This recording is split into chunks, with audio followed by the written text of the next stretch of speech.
حديث نمبر 165. حدثنا قتيبة قال حدثنا ابن لهيعة عن سليمان بن زياد عن عبد الله بن حارث رضي الله عنه قال أكلنا مع رسول الله صلى الله عليه وآله وسلم شواء في المسجد. حضرت عبداللہ بن الحارث، ان کے بارے میں لکھیے، عبداللہ بن الحارث بن جزء الزبیدی، عبداللہ بن حارث، عبداللہ بن حارث بن جزء الزبیدی، یہ صحابی ہے اور بعد میں یہ مصر میں جا کر رہ گئے تھے اور مصر میں ہی آپ کا انتقال ہوا 86 ہجری میں.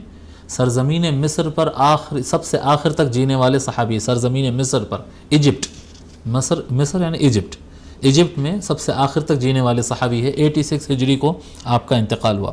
تو حضرت عبداللہ بن حارث رضی اللہ تعالیٰ عنہ کہتے ہیں کہ ہم رسول اکرم صلی اللہ علیہ وآلہ وسلم کے ساتھ مسجد کے اندر گرلڈ گوشت کھائے، وہ گوشت جو گرل سے لگا کر آگ پر تیار کرتے ہیں نا جی، اس طرح کا گوشت ہم حضور اکرم صلی اللہ علیہ وآلہ وسلم کے ساتھ مسجد میں کھائے.